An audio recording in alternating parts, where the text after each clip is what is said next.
Hello दोस्तों, मैं आप सभी का स्वागत करती हूँ अपने चैनल कहानी विद कौर में। आज जो मैं आपको कहानी बताने जा रही हूँ वो मुंशी प्रेमचंद के द्वारा लिखी हुई कहानी है, जिसका शीर्षक है गिला। और अगर अभी तक आपने मेरे चैनल को सब्सक्राइब नहीं किया है तो प्लीज़ आप मेरे चैनल को सब्सक्राइब कर लें और वीडियो अच्छी लगे तो उसे लाइक भी करें। तो आइए कहानी शुरू करते हैं। जीवन का बड़ा भाग इसी घर में गुजर गया, पर कभी आराम नसीब ना हुआ।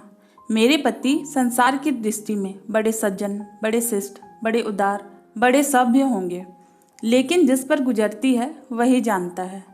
संसार को उन लोगों की प्रशंसा करने में आनंद आता है जो अपने घर को भाड़ में झोंक रहे हों, गैरों के पीछे अपना सर्वनाश किए डालते हैं। जो प्राणी घर वालों के लिए मरता है उसकी प्रशंसा संसार वाले नहीं करते। वह तो उनकी दृष्टि में स्वार्थी है, कृपाण है, संकरणीय हृदय है, आचार भ्रष्ट है। इसी तरह जो लोग बाहर वालों के लिए मरते हैं उनकी प्रशंसा घर वाले क्यों करने लगे। अब इन्हें देख लो, सारा दिन मुझे जलाया करते हैं। मैं पर्दा तो नहीं करती, लेकिन सौदे सुलभ के लिए बाजार जाना बुरा मालूम होता है। और इनका हाल यह है कि चीज मंगवाओ तो ऐसी दुकान से लाएंगे जहां कोई ग्राहक भूलकर भी ना जाता हो। ऐसी दुकान पर न चीज़ें अच्छी मिलती हैं, न तोल ठीक से होता है, न दाम ही उचित होते हैं। या दोस्त ना होता तो वह दुकान बदनाम ही क्यों होती। पर इन्हें ऐसी ही गई बीती दुकानों से चीज़ें लाने का मर्ज है। बार बार कह दिया साहब की चलती हुई दुकान से सौदा लाया करो, वहाँ माल अधिक खपता है, इसलिए ताज़ा माल आता रहता है। पर इनकी तो टूटपूंजियों से बनती है और वे इन्हें उल्टे छुरे से ही मूटते हैं। गेहूँ लाएंगे तो सारे बाजार से खराब धुना चावल, ऐसा मोटा कि बैल भी न पूछे। दाल में कराई और कंकड़ भरे हुए हैं, मानो लकड़ी जला डालो, क्या मजाल की गले। घी लाएंगे तो आधा आधा तेल या 16 आने ऑटो जेम, और दरअसल घी से एक झटक कम। तेल लाएंगे तो मिलावट, बालों में डालो तो चिमट जाएं, पर दाम दे आवेंगे शुद्ध आंवले के तेल का। किसी चलती हुई नामी दुकान पर जाते तो इन्हें जैसे डर लगता है। शायद ऊंची दुकान और फीके पकवान के कायल हैं। मेरा अनुभव तो यह है कि नीची दुकान पर ही सड़े पकवान मिलते हैं। एक दिन की बात हो तो बर्दाश्त कर ली जाए, रोज रोज का टंटा नहीं सहा जाता। मैं पूछती हूँ, आखिर आप टुटपुंजियों की दुकान पर जाते ही क्यों हैं? क्या उनके पालन पोषण का ठेका तुम्ही ने लिया है? आप फरमाते हैं। मुझे देखकर सब बुला लेते हैं। वाह, क्या कहना, कितनी दूर की बात कही है। जरा इन्हें बुला लिया और खुशामद के 2 शब्द सुना दिए, थोड़ी सी स्तुति कर दी, बस आपका मिजाज आसमान पर जा पहुंचा। फिर इन्हें सुधी नहीं रहती है कि या कूड़ा करकट बांध रहे हैं या क्या। पूछती हूँ, तुम उस रास्ते से जाते ही क्यों हो? क्यों नहीं दूसरे रास्ते से जाते? ऐसे गठाई गिरों से मुंह ही क्यों लगते हो? इनका कोई जवाब नहीं। एक चुप्पी 100 बांधाओं को हराती है। एक बार एक गहना बनवाने को दिया। मैं तो महाशय को जानती थी, इनसे कुछ पूछना व्यर्थ समझा। अपने पहचान के एक सुनार को बुला रही थी। संयोग से आप भी विराजमान थे। बोले, यह संप्रदाय विश्वास के योग नहीं, धोखा खाओगी। मैं एक सुनार को जानता हूँ, मेरे साथ ही पढ़ा हुआ है, बरसों साथ खेले हैं। वह मेरे साथ चालबाजी नहीं कर सकता। मैंने भी समझा, जब इनका मित्र है और वह भी बचपन का, तो कहाँ तक दोस्ती का हक ना निभाएगा। सोने का एक आभूषण और 100 रुपये इनके हवाले किए, पर भले इस मानस ने आभूषण और 100 रुपये ना जाने किस बेईमान को दे दिए कि बरसों की छटक के बाद जब चीज बनकर आई तो 8 आने तांबा और इतनी भद्दी कि देखकर घिन लगती थी। बरसों की अभिलाषा धूल में मिल गई। रो पीट कर बैठी रही। ऐसे ऐसे वफादार तो इनके दोस्त हैं, जिन्हें मित्र की गर्दन पर छुरी फेरने पर जरा भी संकोच नहीं। इनकी दोस्ती भी तो उन्हीं लोगों से है। इनका उद्यम ही इन जैसे आंखों के अंधों से दोस्ती गठना है।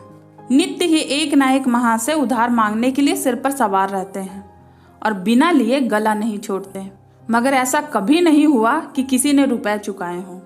आदमी एक बार खोकर सीखता है, 2 बार खोकर सीखता है, किंतु यह भले मानस 1000 बार खोकर भी नहीं सीखते। कहती हूँ रुपए तो दे आए, अब मांग क्यों नहीं लेते? कहाँ मर गए तुम्हारे वह दोस्त, ये तो बस बंगले झाँक कर रह जाते हैं। आपसे मित्रों को सूखा जवाब भी नहीं दिया जाता। खैर सूखा जवाब ना दो, मैं भी नहीं कहती कि दोस्तों से बेमुरौती करो, मगर चिकनी चुपड़ी बातें तो बना सकते हो ना, बहाने तो कर सकते हो। किसी मित्र ने रुपए मांगे और इनके सर पे बोझ पड़ा। बेचारे कैसे इनकार करें? आखिर लोग जान नहीं जाएंगे कि या माँ से भी खोखल ही हैं। इनकी हविस यह है कि दुनिया इन्हें संपन्न समझती रहे, चाहे मेरे गहने ही क्यों ना गिरो रखने पड़े। सच कहती हूँ, कभी कभी तो एक एक पैसे की तंगी हो जाती है और इन भले आदमी को रुपए जैसे घर में काटते हैं। जब तक रुपए के व्यारे नारे न कर ले इन्हें चैन नहीं। इनकी करतूत कहाँ तक गाओ। मेरे तो नाक में दम आ गया। एक ना एक मेहमान रोज यमराज की भांति सिर पर सवार रहते हैं। ना जाने कहाँ के बेफिक्र इनके दोस्त हैं। कोई कहीं से आकर मरता है, कोई कहीं से। घर क्या है, अपाहिजों का अड्डा है। जरा सो तो घर, मुश्किल से 2 पलंग, ओढ़ने बिछौने भी फालतू नहीं। मगर आप हैं कि मित्रों को निमंत्रण देने को तैयार। आप तो अतिथि के साथ लेटेंगे, इसलिए इन्हें चारपाई भी चाहिए, ओढ़ना बिछौना भी चाहिए, नहीं तो घर का पर्दा न खुल जाए।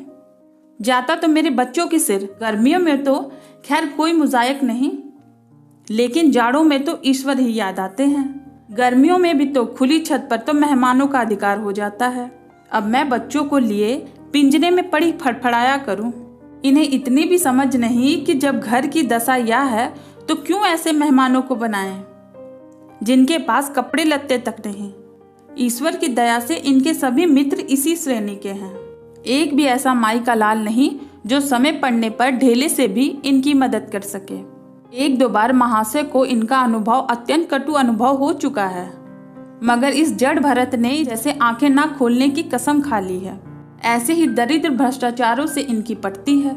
शहर में इतने लक्ष्मी के पुत्र हैं, पर आपका किसी से परिचय नहीं। उनके पास जाते इनकी आत्मा दुखती है। दोस्ती गठेंगे ऐसे से जिनके घर में खाने का ठिकाना नहीं। एक बार हमारा कहार छोड़कर चला गया और कई दिनों तक दूसरा कहार न मिला। किसी चतुर और कुशल कहार की तलाश में थी, किंतु आपको जल्दी से जल्दी कोई आदमी रख लेने की धुन सवार हो गई। घर के सारे काम पूर्ववत चल रहे थे, पर आपको मालूम हो रहा था कि गाड़ी रुक गई है। मेरा जूठे बर्तन मांजना और अपना साग भाजी के लिए बाजार जाना इनके लिए असहाय उठा। एक दिन ना जाने कहाँ से एक बांगड़ू को पकड़ लाए। उसकी सूरत कह देती थी कि कोई जांगलू है, मगर आपने उसका ऐसा बखान किया कि क्या कहूँ। बड़ा होशियार है, बड़ा आज्ञाकारी है, परले सिरे का मेहनती है, गजब का सलीकेदार है और बहुत ही ईमानदार। खैर मैंने भी उसे रख लिया। मैं बार बार क्यों इनकी बातों में आ जाती हूँ, इसका मुझे स्वयं आश्चर्य होता है। यह आदमी केवल रूप में आदमी था, आदमिकता के और कोई लक्षण इनमें नहीं थे। किसी काम की तमीज नहीं। बेईमान ना था, पर गधा अव्वल दर्जे का। बेईमान होता तो कम से कम इतनी तस्कीन तो होता कि खुद खा जाता। अभागा दुकानदारों के हाथों से लूट जाता था। 10 तक की गिनती उसे ना आती थी। 1 रुपया देकर बाजार भेजूं तो संध्या तक हिसाब ना समझा सके। क्रोध पी पी कर रह जाती। रक्त खौलने लगता कि दुष्ट के कान उखाड़ दूं। मगर इन महाशय को तो उसे कभी कुछ कहते ही नहीं देखा, डांटना तो दूर की बात। आप नहा धोकर धोती छाट रहे थे और वह दूर बैठा तमाशा देख रहा था। मैं तो बच्चा का खून पी जाती, लेकिन इन्हें जरा भी गम नहीं। जब मेरे डांटने पर धोती छाटने जाते भी तो आप उसे समीप न आने देते, बस उसके दोषों को गुण बनाकर दिखाते थे और इस प्रयास में सफल ना होते तो दोषों पर पर्दा डाल देते। मूर्ख को झाड़ू लगाने की भी तमीज ना थी। मर्दाना कमरा ही तो सारे घर में ढंग का एक कमरा है, जिसमें झाड़ू लगता तो इधर की चीज उधर, ऊपर की नीचे, मानो कमरे में भूकंप आ गया हो। और गर्द का यह हाल कि सांस लेना कठिन, पर आप शांत पूर्वक कमरे में बैठे हैं जैसे कोई बात ही नहीं। एक दिन मैंने उसे खूब डांटा, कल से ठीक ठीक झाड़ू नहीं लगाई तो कान पकड़कर बाहर निकाल दूंगी। सवेरे सोकर उठा तो देखती हूँ कमरे में झाड़ू लगी हुई है और हर चीज करीने से रखी हुई है, गर्द गुबर का नाम नहीं। मैं चकित होकर देखने लगी तो आप हंसकर बोले, देखती क्या हो, आज घूरे ने बड़े सवेरे उठकर झाड़ू लगाई है। मैंने समझा दिया, तुम ढंग से बताती नहीं, उल्टे डांटने लगती हो। मैंने समझा, खैर दुष्ट ने कम से कम एक काम तो सलीके से किया। अब रोज कमरा साफ सुथरा मिलता। घूरे मेरी दृष्टि में विश्वासी बनने लगा। संयोग की बात, एक दिन मैं जरा मामूल से सवेरे उठ बैठी और कमरे में आई तो क्या देखती हूँ, घूरे दीवार पर खड़ा है और आप तन मन से कमरे में झाड़ू लगा रहे हैं। मेरी आंखों में खून उतर आया। उनके हाथ से झाड़ू छीनकर घूरे के सिर पर जम दिया। हरामखोर को उसी दम निकाल बाहर किया। आप फरमाने लगे, उसका महीना तो चुका दो। वाह रे समझ, एक तो काम ना करे, ऊपर से आंखें दिखाए, उस पर भी पूरी मंजूरी चुका दूं।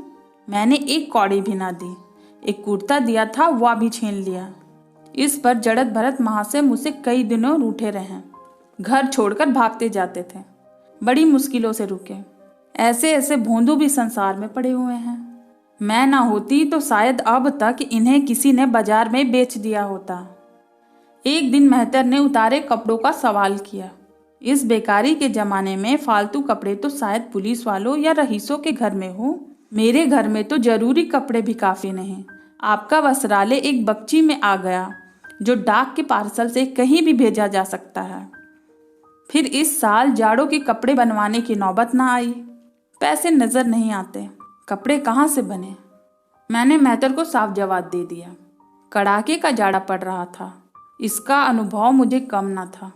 गरीबों पर क्या बीत रही होगी, इसका भी मुझे ज्ञान था। लेकिन मेरे या आपके पास खेद के सिवा इसका कोई और इलाज नहीं। जब तक समाज का यह संगठन रहेगा, ऐसी शिकायतें पैदा होती रहेगी। जब एक एक अमीर और रईस के पास एक एक मालगाड़ी कपड़ों से भरी हुई है, तब फिर निर्धनों को क्यों ना नगनता का कष्ट उठाना पड़े। खैर, मैंने तो मेहतर को जवाब दे दिया। आपने क्या किया, अपना कोट उतारकर उसे भेंट कर दिया। मेरी देह में आग लग गई। इतनी दानशील नहीं हूं कि दूसरों को खिलाकर आप सो रहूं। देवता के पास यही एक कोट था। आपको इसकी जरा भी चिंता नहीं हुई कि पहनेंगे क्या। यश के लोभ ने जैसे बुद्धि ही हर ली। मेहतर ने सलाम किया, दुआ दी और अपनी राह ली। कई दिन तक सर्दी से ठिठुरते रहे। प्रातःकाल घूमने जाते थे, वह भी बंद हो गया। ईश्वर ने इन्हें हृदय भी एक विचित्र प्रकार का दिया है। फटे पुराने कपड़े पहनकर आपको जरा भी संकोच नहीं आता। मैं तो मारे लज्जा के गड़ जाती, पर आपको जरा भी फिक्र नहीं। कोई हंसता है तो हंसे आपकी बला से। अंत में जब मुझसे ना देखा गया तो एक कोट बनवा दिया। जी तो जलता था कि खूब ठंड खाने दूं, पर डरती थी कि कहीं बीमार पड़ जाएं तो और बुरा हो। आखिर काम तो उन्हीं को करना है। महाशय अपने दिल में समझते होंगे मैं कितनी विनीत हूँ, कितनी परोपकारी हूँ। शायद इन्हें इन बातों का गर्व हो। मैं इन्हें परोपकारी नहीं समझती, न विनीत ही समझती हूँ। जिस मेहतर को आपने अपना कोट दिया, उसे मैंने कई बार रात को शराब के नशे में मस्त झूमते देखा है और आपको भी दिखा दिया है। फिर दूसरों की विवेकहीनता की पुरौती हम क्यों करें। अगर आप विनीत और परोपकारी होते तो घरवालों के प्रति भी तो आपके मन में कुछ उदारता होती। यह सारी उदारता बाहर वालों के लिए ही सुरक्षित है, घर वालों को उसका अल्पास भी नहीं मिलना चाहिए। मेरी इतनी अवस्था बीत गई, पर इस भले आदमी ने कभी अपने हाथों से मुझे एक उपहार भी न दिया। बेशक जो चीज़ें मैं बाजार से मंगवाऊं, उसे लाने में इन्हें जरा भी आपत्ति नहीं, बिल्कुल उर्ज नहीं, मगर रुपया मैं ही दे दूं, यह शर्त है। इन्हें खुद कभी या उमंग नहीं होती, या मैं जानती हूँ कि बेचारे अपने लिए भी कुछ नहीं लाते हैं। जो कुछ भी मंगवा दूं, उसी पर संतुष्ट हो जाते हैं। मगर आखिर आदमी कभी कभी तो शौक की चीज़ें चाहता ही है। अन्य पुरुषों को देखती हूँ, स्त्री के लिए तरह तरह के गहने, भांति भांति के कपड़े, शौक श्रृंगार की वस्तुएं लाते रहते हैं। यहाँ इस व्यवहार का निषेध है। बच्चों के लिए कभी मिठाइयाँ, खिलौने, बाजे शायद जिंदगी में एक बार भी ना लाए हों। शपथ भी खा ली है। इसलिए मैं तो इन्हें कृपाण कहूँगी, अर्शिक कहूँगी, हृदय सुन कहूँगी, उदार नहीं कह सकती। दूसरों के साथ इनका जो सेवा भाव है उसका कारण इनका यश लोभ और व्यावहारिक अज्ञानता। आपके विनय का यह हाल है कि जिस दफ्तर में आप नौकर हैं उसके किसी अधिकारी से आपका मेल जोल नहीं। अफसरों को सलाम करना तो आपकी नीति के विरुद्ध है। नजर या डाली तो दूर की बात है। और तो और कभी किसी अफसर के घर भी नहीं जाते। इसका खामियाजा आप ना उठाएंगे तो कौन उठाएगा। औरों को रियासती छुट्टी मिलती है, आपका वेतन कटता है। औरों की तरक्की होती है, आपको कोई पूछता भी नहीं। हाजिरी में 5 मिनट की भी देर हो जाए तो जवाब पूछा जाता है। बेचारे जी तोड़कर काम करते हैं। कोई बड़ा कठिन काम आ गया तो इन्हीं के सर मंडा जाता है। इन्हें जरा भी आपत्ति नहीं। दफ्तर में इन्हें घिसू पिसू आदि उपाधियां मिली हुई है, मगर पड़ाव जितना भी बड़ा मरे, इनके भाग्य में वही सूखी घास लिखी है। यह विनय नहीं है, स्वाधीन मनोवृत्ति भी नहीं है। मैं तो इन्हें समय चतुरी का अभाव कहती हूँ, व्यवहारिक ज्ञान की क्षति कहती हूँ। आखिर कोई अफसर आपसे क्यों प्रसन्न होगा? इसलिए कि आप बड़े मेहनती हैं। दुनिया का काम मुरौती और रवादारी से चलता है। फिर जब मन में क्षोभ होता है तो वह दफ्तरी व्यवहारों में भी प्रकट हो जाता है। जो मतहत अफसर को प्रसन्न करने की चेष्टा करता है, जिसकी जात से अफसर का कोई व्यक्तिगत उपकार होता है, जिस पर वह विश्वास कर सकता है, जिसका लिहाज वह स्वभावत करता है, जैसे सिरागियों से क्यों किसी को सहानुभूति होने लगी। अफसर भी तो मनुष्य है, उसके हृदय में भी तो सम्मान और विशिष्टता की कामना है। वह कहाँ पूरी हो? जब अधीनस्थ कर्मचारी ही उससे फिरंट रहे तो क्या उसके अफसर उसे सलाम करने आएंगे? आपने जहाँ नौकरी की वहाँ से निकाले गए, कभी किसी दफ्तर में 2-3 साल से ज़्यादा ना टिके। या तो अफसर से लड़ गए या करवधि के कारण छोड़ दिया। आपको कुटुंब सेवा का दावा है। आपके कई भाई भतीजे होते हैं, वह कभी इनकी बातें भी नहीं पूछते। आप बराबर उनका मुंह ताकते रहते हैं। इनके एक बड़े भाई साहब आजकल तहसीलदार हो गए हैं। घर की मिल्कियत इन्हीं की निगरानी में है। वह ठाठ से रहते हैं, मोटर रख ली है, कई नौकर चाकर हैं, मगर यहाँ भूले से भी पत्र नहीं लिखते। एक बार हमें रुपए की बड़ी तंगी हुई। मैंने कहा अपने भ्राता साहब से क्यों नहीं मांग लेते। कहने लगे, उन्हें क्यों चिंता में डालती हो, उन्हें भी तो अपना खर्च है, कौन सी ऐसी बचत हो जाती होगी। जब मैंने बहुत मजबूर किया तो आपने पत्र लिखा। मालूम नहीं पत्र में क्या लिखा, पत्र लिखा भी या मुझे चकमा दे दिया। रुपए ना आए थे ना आएंगे। कई दिनों के बाद मैंने पूछा, कुछ जवाब नहीं आया श्रीमान के भाई साहब के दरबार से। आपने रुष्ट होकर कहा, अभी तो केवल 1 सप्ताह तो खत पहुंचे हुए हैं, अभी क्या जवाब आ सकता है। 1 सप्ताह और गुजरा मगर जवाब नदरद। अब आपका यह हाल है कि मुझे कुछ बातचीत करने का अवसर भी नहीं देते। इतने प्रसन्न चिंतित नजर आते हैं कि क्या कहूँ। बाहर से आते हैं तो बहुत खुश, मेरी खुशामद भी खूब हो रही है, मेरे मैके वालों की प्रशंसा भी खूब हो रही है, मेरे गृह प्रबंध का बखान भी असाधारण रीति से किया जा रहा है। मैं इस महाशय की चाल समझ रही थी। यह सारी दिलजोरी केवल इसलिए थी कि श्रीमान के भाई साहब के विषय में मैं कुछ पूछ ना बैठूं। सारे राजनीतिक, आर्थिक, सामाजिक प्रश्नों की मुझसे व्याख्या की जाती थी, इतने विस्तार और गर्वेशना के साथ कि विशेषज्ञ भी लोहा मान जाए, केवल इसलिए कि मुझे वह प्रसंग उठाने का अवसर न मिले। लेकिन मैं भी भला कब चूकने वाली थी।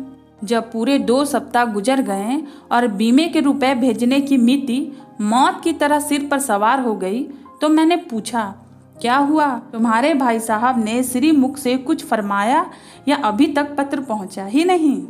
आखिर घर की जायदाद में हमारा भी कुछ हिस्सा है या नहीं? या हम किसी लौंडी दासी की संतान हैं?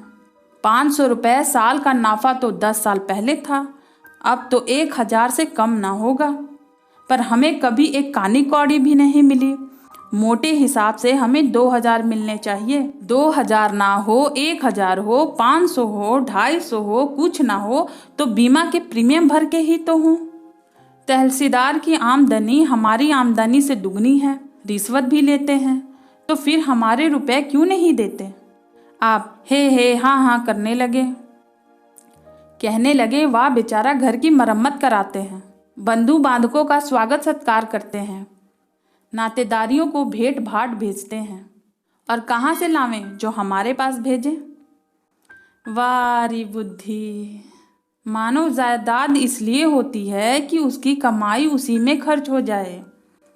इस भले आदमी को बहाने गढ़ने भी नहीं आते। मुझसे पूछते तो मैं एक नहीं 1000 बता देती, एक से एक बढ़कर कह देती कि घर में आग लग गई है, सब कुछ स्वाहा हो गया है, या चोरी हो गई है, तिनका तक नहीं बचा, या 10,000 का अनाज भरा था उसमें घाटा रहा, या फिर किसी से फौजीदारी हो गई उसमें दिवाला पीट गया। आपको सूझी भी तो लचर सी बात। तकदीर ठोक कर बैठी रही। पड़ोस की एक महिला से रुपए कर्ज लिए, तब जाकर काम चला। फिर भी आप भाई भतीजों की तारीफ के पुल बांधते रहें तो मेरे शरीर में आग लग जाती है। ऐसे कौरव से तो ईश्वर बचाए। ईश्वर की दया से आपके 2 बच्चे हैं, 2 बच्चियां भी हैं। ईश्वर की दया कहूँ या कोप कहूँ, सब के सब उधम हो गए या खुदा की पनाह। मगर क्या मजाल है कि या भोंदू किसी को भी कड़ी आंखों से देखे। रात के 8 बज गए, युवराज अभी घूमकर नहीं आया। मैं घबरा रही हूँ। आप निश्चित बैठकर अखबार पढ़ रहे हैं। झल्लाई हुई जाती और अखबार छीनकर कहती हूँ, जाकर जरा देखते क्यों नहीं, लौंडा कहाँ रह गया? ना जाने तुम्हारा हृदय कितना कठोर है। ईश्वर ने तुम्हें संतान ना जाने क्यों दे दी। पिता का पुत्र के साथ कुछ तो धर्म है। तब आप भी गर्म हो जाते हैं। अभी तक नहीं आया, बड़ा शैतान है।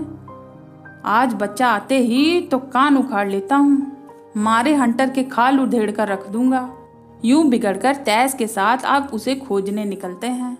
संयोग की बात, आप उधर जाते, इधर लड़का आ जाता। मैं पूछती हूँ, तू किधर से आ गया? तुझे वह ढूंढने गए हैं।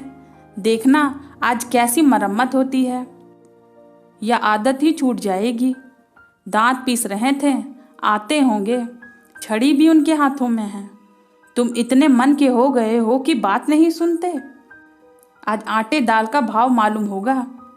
लड़का सहम जाता है और लैंप जलाकर पढ़ने बैठ जाता है। महाशय जी 2 घंटे के बाद लौटते हैं, हैरान, परेशान और बदहवास। घर में पांव रखते ही पूछते हैं, आया कि नहीं?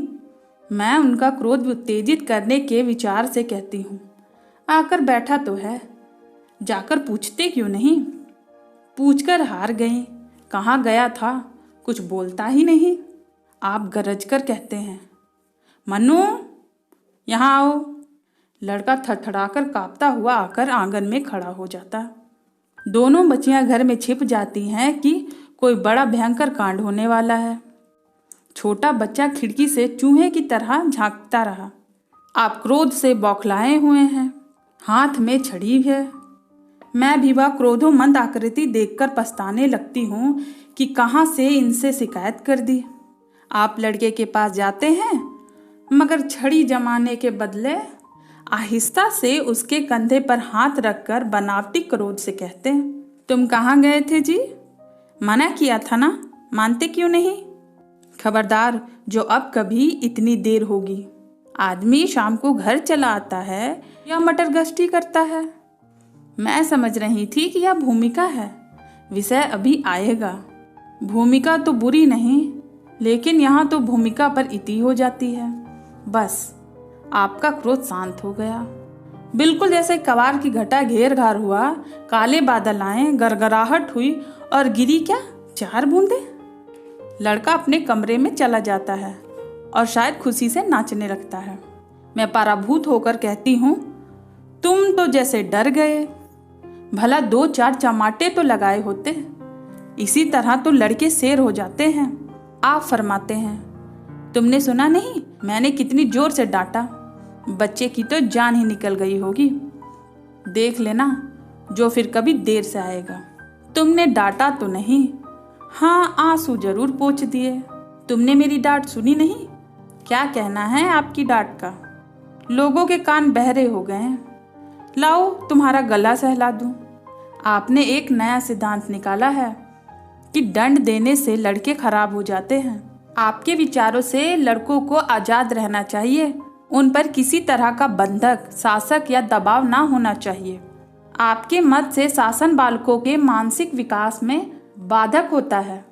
इसी का यह फल है कि लड़के बेनिकैल के ऊंट बने हुए हैं। इसी का यह फल है कि लड़के बेनिकैल के ऊंट बने हुए हैं। कोई 1 मिनट भी किताब खोलकर नहीं बैठता। कभी गुल्ली डंडा है, कभी गोलियां, कभी कनकौवे। श्रीमान भी लड़कों के साथ खेलते हैं। 40 की उम्र और लड़प्पन इतना। मेरे पिताजी के सामने मजाल थी कि कोई लड़का कनकौवे उड़ा ले या गुल्ली डंडा खेल सके। खून पी जाते। प्रातः काल से लड़कों को लेकर बैठ जाते थे। स्कूल से ज्यों ही लड़के आते फिर बैठ जाते हैं। बस संध्या समय आधे घंटे की छुट्टी देते थे। रात को फिर जोत देते। यह नहीं कि आप अखबार पढ़ा करें और लड़के गली गली भटकते फिरें। कभी कभी आप सींग काटकर बछड़े बन जाते हैं। लड़कों के साथ ताश खेलने बैठा करते हैं। ऐसे बाप का भला लड़कों पर क्या रोब हो सकता है। पिताजी के सामने मेरे भाई सीधे तक नहीं हो सकते थे। उनकी आवाज़ सुनते ही तहलका मच जाता था। उन्होंने घर में कदम रखा और शांति का साम्राज्य हुआ। उनके सम्मुख जाते लड़कों के प्राण सूख जाते थे। उनकी शासन की यह बरकत है कि सभी लड़के अच्छे अच्छे पदों पर पहुंच गए। तो पिताजी का स्वास्थ्य कौन सा अच्छा था। बेचारे हमेशा किसी न किसी औषधि का सेवन करते थे। बेचारे हमेशा किसी न किसी औषधि का सेवन करते रहते थे। और क्या कहूँ, एक दिन तो हद हो गई। श्रीमान जी लड़कों को तो कनकौवे उड़ाने की शिक्षा दे रहे थे। यूं घुमाओ, यूं गोता दो, यूं खींचो, यूं ढील दो, ऐसे तन मन से सिखा रहे थे मानो गुरु मंत्र दे रहे हों। उस दिन मैंने इनकी ऐसी खबर ली कि याद करते होंगे। तुम होते कौन हो मेरे बच्चों को बिगाड़ने वाले। तुम्हें घर से कोई मतलब नहीं है, लेकिन आप मेरे बच्चों को खराब नहीं कीजिएगा। बुरी बुरी आदतें ना सिखाइए। आप उन्हें सुधार नहीं सकते तो कम से कम बिगाड़िए मत। लगे बगुले झांकने। मैं चाहती हूँ एक बार यह भी गर्म पड़े तो मैं अपनी चंडी रूप दिखा दूँ, पर यह इतने जल्दी दब जाते हैं कि मैं हार जाती हूँ। पिताजी किसी लड़के को मेले तमाशे ना ले जाते थे। लड़का सिर पीट पीट के मर जाए मगर जरा सा भी ना पसीजते थे। और इन महात्मा जी का यह हाल है कि एक एक से पूछकर मेले ले जाते हैं। चलो चलो, वहाँ बड़ी बहार है, खूब आतिशबाजियाँ छूटेगी, गुब्बारे उड़ेंगे, विलायती चरखियाँ भी हैं, उन पर मज़े से बैठना। और तो और आप लड़कों को हॉकी खेलने से भी नहीं रोकते। या अंग्रेजी खेल भी कितने जानलेवा होते हैं। क्रिकेट, फुटबॉल, हॉकी, एक से एक घातक। गेंद लग जाए तो जान ही ले छोड़ें। पर आपको इन सभी खेलों से प्रेम है। कोई लड़का मैच जीत कर आता है तो ऐसे फूल उठते हैं मानो किला जीत कर आया हो। आपको इनकी जरा सी भी परवाह नहीं है कि चोट चपेट आ गई तो क्या होगा, हाथ पांव टूट जाएंगे तो बेचारों की जिंदगी कैसे पार लगेगी। पिछले साल कन्या का विवाह था। आपको जिद थी कि दहेज के नाम से एक कौड़ी भी ना देंगे, चाहे कन्या आजीवन कुंवारी बैठी रहे। यहाँ भी आपका आदर्शवाद आ कूदा। समाज के नेताओं का छल प्रपंच आए दिन देखते रहते हैं, फिर भी आपकी आंखें नहीं खुलती। जब तक समाज की यह व्यवस्था कायम है और युवती कन्या की अविवाहित रहना निंदास्पद है, तब तक यह प्रथा मिटने की नहीं। 2-4 ऐसे व्यक्ति भले ही निकल आवें जो दहेज के लिए हाथ न फैलावेंगे, लेकिन इसका परिस्थिति पर कोई असर नहीं पड़ता और कुप्रथा जो कि तो बनी हुई है। पैसे की तो कमी नहीं, दहेज की बुराइयों पर लेक्चर दे सकते हैं, लेकिन मिलते हुए दहेज को छोड़ देने वाला मैंने आज तक ना देखा। लड़कों की तरह लड़कियों की भी शिक्षा और जीविका की सुविधाएं निकल आएंगी तो यह प्रथा भी विदा हो जाएगी। इससे पहले संभव नहीं। मैंने जहाँ जहाँ संदेश भेजा दहेज का प्रश्न उठ खड़ा हुआ और अपने प्रत्येक अवसर पर टांग अड़ाई। अब इस तरह पूरा साल गुजर गया और कन्या को 17वां लग गया। तो मैंने एक जगह बात पक्की कर ली। आपने भी स्वीकार कर लिया, क्योंकि वर पक्ष ने लेन देन का प्रश्न उठाया ही नहीं। हालांकि अंधकारण में उन लोगों को पूरा विश्वास था कि अच्छी रकम मिलेगी, और मैंने भी तय कर लिया था कि यथाशक्ति कोई बात उठा ना रखूंगी। विवाह के सकुशल होने में कोई संदेह ना था, लेकिन इन महाशय के आगे मेरी एक न चली। या प्रथा निंद है, या रस्म निरर्थक है। यहाँ रुपए की क्या जरूरत, यहाँ गीतों का क्या काम। नाक में दम था, यह क्यों वाह क्यों, या तो साफ दहेज है। तुमने मेरे मुंह में कालिक लगा दी, मेरी आबरू मिटा दी। जरा सोचिए इस परिस्थिति को कि बारात द्वार पर खड़ी हुई है और यह बात बात पर शास्त्रार्थ हो रहा है। विवाह का मुहूर्त आधी रात के बाद था। प्रथा अनुसार मैंने व्रत रखा, किंतु आपकी टेक थी कि व्रत की कोई जरूरत नहीं। जब लड़के के माता पिता व्रत नहीं रखते, जब लड़का तक व्रत नहीं रखता, तो कन्या पक्ष वाले ही व्रत क्यों रखें। मैं और सारा खानदान मना करता रहा, लेकिन आपने नाश्ता किया, भोजन किया। खैर, कन्यादान का मुहूर्त आया। आप सदैव से ही इस प्रथा के विरोध हैं। आप इसे निषिद्ध समझते हैं। कन्या क्या दान की वस्तु है? दान रुपए, पैसे, जगह जमीन का हो सकता है, पशु दान भी हो सकता है, लेकिन लड़की का दान एक लाचार सी बात है। इतना समझती हूँ, पुरानी प्रथा है, वेद काल से होती चली आ रही है। शास्त्रों में इसका व्यवस्था है। संबंधी समझा रहे हैं, पंडित समझा रहे हैं, पर आप हैं कान पर जूं नहीं रेंगती। हाथ जोड़ती हूँ, पैर पड़ती हूँ, गिड़गिड़ाती हूँ, लेकिन मंडप के नीचे ना गए। और मज़ा यह है कि आपने ही तो यह अनर्थ किया है और आप ही मुझसे रुष्ट हो गए। विवाह के पश्चात महीनों बोलचाल ना रही, झक मारकर मुझे ही मनाना पड़ा। किंतु सबसे बड़ी विडंबना यह है कि इन सारे दुर्गुणों के होते हुए भी मैं इनसे एक दिन के लिए भी पृथक नहीं रह सकती, एक क्षण का वियोग नहीं सह सकती। इन सारे दोषों पर भी मुझे इनसे प्रगाढ़ प्रेम है। इनमें यह कौन कौन सा गुण है जिस पर मैं मुग्ध हो गई, मैं खुद नहीं जानती, पर इनमें कोई बात ऐसी है जो मुझे इनकी चेरी बनाए हुए है। आज यदि विधाता इनके बदले मुझे विद्या और बुद्धि का पुतला रूप और धन का देवता भी दे, तो मैं उसकी ओर आंखें उठाकर भी ना देखूं। यह धर्म की बेड़ी नहीं है, कदाचित नहीं, प्रथागत प्रतिवर्ता भी नहीं है, बल्कि हम दोनों की प्राकृतिक में कुछ ऐसी क्षमताएं हैं, कुछ ऐसी व्यवस्थाएं उत्पन्न हो गई है, मानो किसी मशीन के कल पुर्जे घिस घिसियाकर फिट हो गए हैं और एक पुर्जे की जगह दूसरा पुर्जा काम न दे सके, चाहे वह पहले से कितने भी सुडौल, नए और सुदृढ़ क्यों ना हो। जाने हुए रास्ते से हम निसंक आंखें बंद किए जाते हैं। उसके ऊंचे नीचे मोड़ और घुमाव सब हमारी आंखों में बसे हुए हैं। अनजान रास्ते पर चलना कितना कष्टप्रद होगा। शायद आज मैं इनके दोषों को गुणों में बदलने पर भी तैयार ना होंगी। बस इतनी सी थी कहानी। धन्यवाद।